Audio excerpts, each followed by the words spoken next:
Well, I have returned.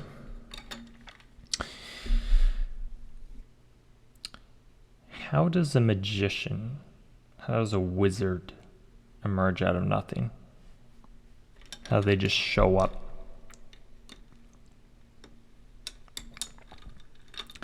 It seems like there is a prevailing belief amongst the common person that the archetype of the wizard is reserved only for fiction, and that there is absolutely no world in which it is possible that a modern society with its modern sensibilities could be living alongside magic. But in order to understand what is meant by a magician or wizard, you have to dive a little bit deeper into the structure of the soul and how reality works. And this is a subject that I think pretty much no one is going to take very seriously, especially in our current day and age. You see, for all of human history, since the very beginning to the end of time, and to where we are now, there has been this prevailing belief that a spiritual dimension existed alongside our own, and that spiritual entities exist, some of which can cross through from their reality into ours, and that our reality is not so different from theirs, that there is some sort of a bridge of sorts, that there is a way in which this is done, and there is some sort of interactions that can occur. Now, to get into how it happens, how does a magician, how does a wizard emerge? I first need to tell you how the soul develops. Now, I discussed earlier in The Philosopher's Stone that the universe is irrational, that there's this spark of irrationality in it, something which does not have to obey the laws of physics. And that little divine spark is in every single person who has a soul. And it is what allows us to experience consciousness in the different ways that we do. We experience it through the soul. And for most people, they merely accept the way that their consciousness is experienced. They do not question it at all. They go on, it stays relatively the same until they get old, and then it fades a bit, or when they dream and it fades a bit, and then they die. And they get to figure that out on the other side. But for some people who are involved in the mystical practice, in meditation, and in the study of the sort of magical arts, mystical arts, you find out very quickly that the experience of consciousness can drastically change through the mere practice of a variety of different techniques. You also find that people who have experienced this change in consciousness have a complete reorientation of what they think is valuable in life. And most notably where you find this, or most commonly, is in those who delve into the realm of psychedelics. Now, I am not a person who delves into the realm of psychedelics. I'm someone who does this through mystical practice, because, for a variety of reasons, but psychedelics have their own effect in the sense that they can warp and change perception of things. And with that comes their own set of risks, because when you use a physical substance in order to achieve a looser state of consciousness wherein your mind can wander from its normal orientation, you may quickly find yourself in a world where you are not the one in control. And for some people, this kind of ruins them. Now, I don't have any problems with people who use psychedelics, and I assume that someday I will use psychedelics. I have not yet, but someday I will. But I have determined to do things the hard way before doing them the easy way. And I don't know if this is a good idea. I don't know if this is correct. I may be shortchanging myself for a number of years by doing it this way, but I believe that I will know better through this means. And for people who have sort of experienced the other side of reality in a very real way, not just in the wavy colors and the sunset look different, but I mean in a real, true, through the portal transportation type of way, you come to the realization that magic does in fact exist alongside normal, human, modern society. And it's often in plain sight. And it's not given any credit whatsoever. In fact, it kind of wants to be that way. It kind of wants to avoid normal human society. So I need to explain a little bit about the structure of the soul, which I've been delaying through some,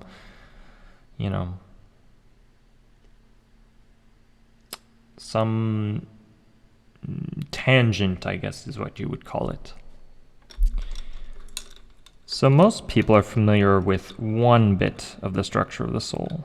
In fact, I would say maybe two bits they're mostly familiar with. First is the physical body. You should think of the physical body as the physical layer of the soul through which the physical existence of you as a being, experiences a shared world wherein you're intimately connected to every other person inside that reality, and therefore intimately affected. And this is a very important note to put in there, because I think a few people often question, why is there so much secrecy inside of magic? And it's for this very reason, because once someone is aware of that world, they can affect that world, and that world might not wish to be affected. It may wish to be completely unaffected by the trivial nature of humanity.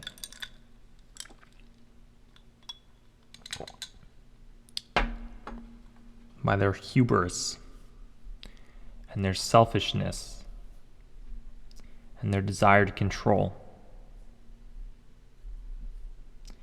And this is one of the reasons why it's so difficult for someone who does not believe in this thing to ever see the light. Because they are not the top of the food chain. Do you think that the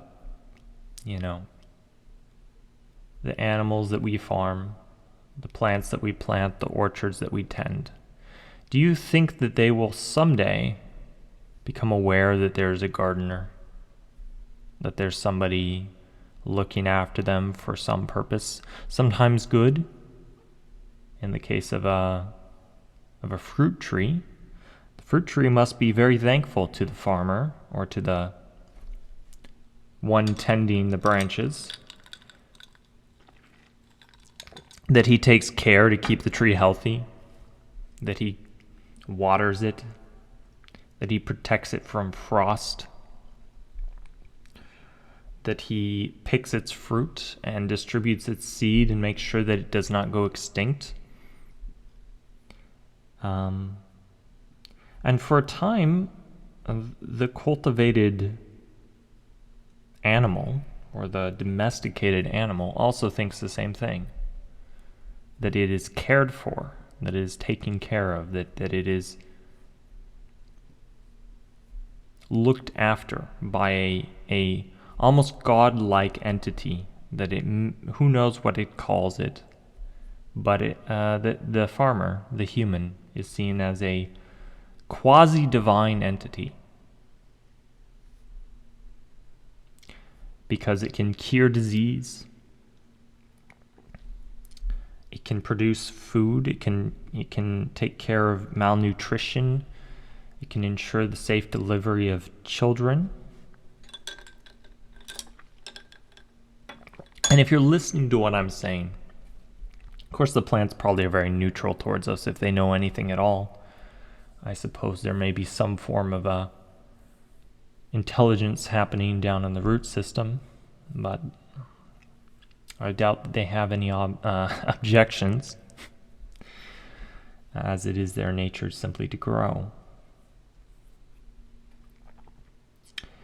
But I think that what people sometimes misunderstand about the world is that it's structured in a way where everything makes sense once you see it, where it all makes sense. You see, in the same way that there is a physical layer of reality, where the physical body, the human body, is the physical layer of the soul, there's also another layer on top of that. Now, there's many, many, many terms for these layers, but generally they're split into 3 different layers. There's the physical, or the middle layer. There is the heavenly body, and then there's also one that is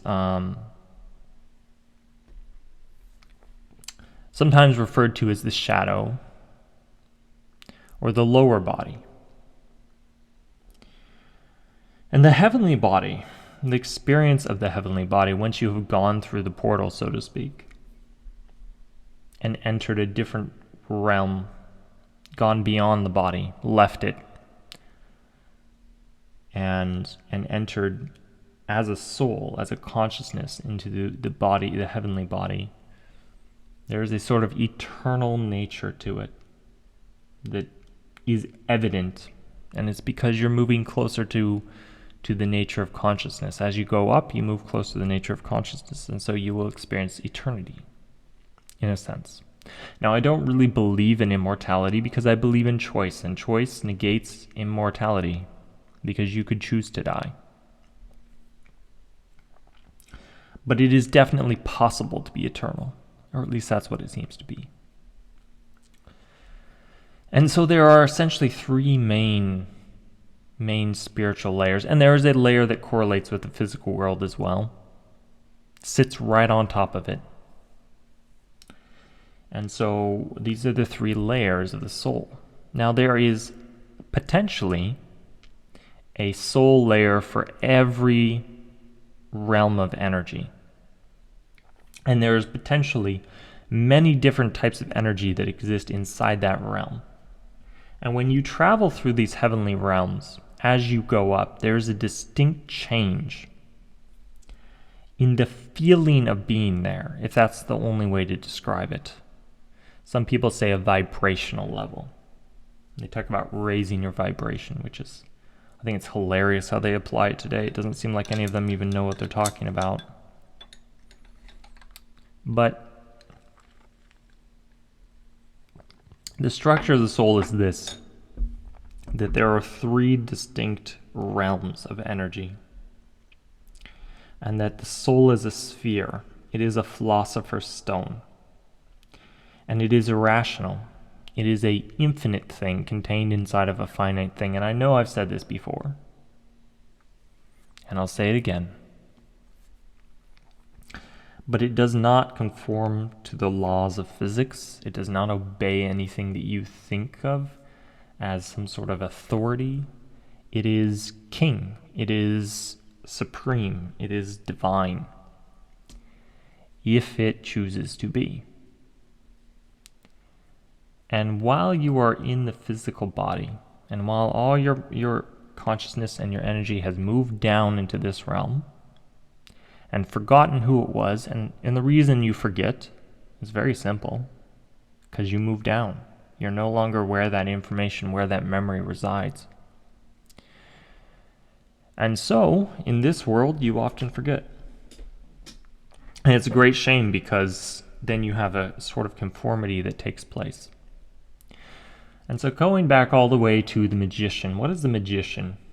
What is the wizard? It's not some wizened old man. It is someone who has tapped into the divine in the physical world and brought it down again. Not separated from it like you do in incarnation, but brought it down. So first you separate from it, you descend into the world, you incarnate, and then you have a sort of process by which you rebuild the connection. A sort of Jacob's ladder, or a stairway to heaven, a pillar, a tree, something which grows upwards and reaches the sun. And when that has been done, when you have gone up first, mind you, up, and you've ascended into the heavens, then you must come back down. If you wish to be a wizard, if you wish to be a magician, you must come back down. And then when you come back down, things get hard, and you have to cross the abyss, and you end up where you started. And then you go up again, and you do this repeatedly. Now, I'll have to touch later on the mystical practices, though meditation is enough on its own if you're willing to explore the depths of the mind. But I'll have to touch on those later because those are extensive in of themselves. So, to sort of bring this all around, the nature of the soul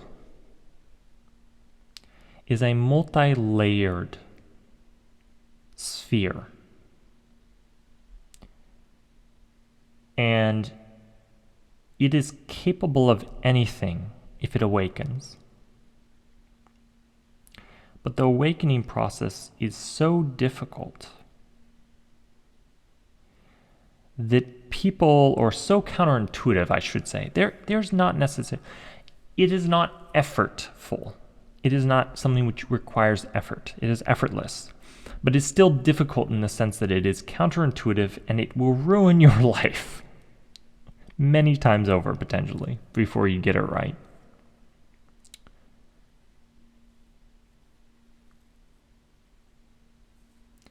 But it's such that when someone goes through the process, they develop the bodies, the soul bodies, the energy bodies at every layer of reality. And so they transcend reality. And then when they come back down, and return and draw down the divine into the physical world, the world operates a bit different for them. It no longer plays by the same rules that the average person experiences. Now, that does not mean that it operates in a rational way, as some people wish it would. It still has that irrational quality to it. And properly channeling that is a whole nother thing. So in conclusion, if you want to become a wizard and to shape your reality, firstly, you must have an appetite for difficulty of the extraordinary kind, not the ordinary kind of difficulty, but a different type of difficulty, an extraordinary type of difficulty. And you also must be willing to go at it in sort of an effortless way, in the sense that trying harder will not make it happen faster. It will not make it more successful. In fact, it will probably make it fail. In the same way of trying harder to catch a butterfly will probably squish it.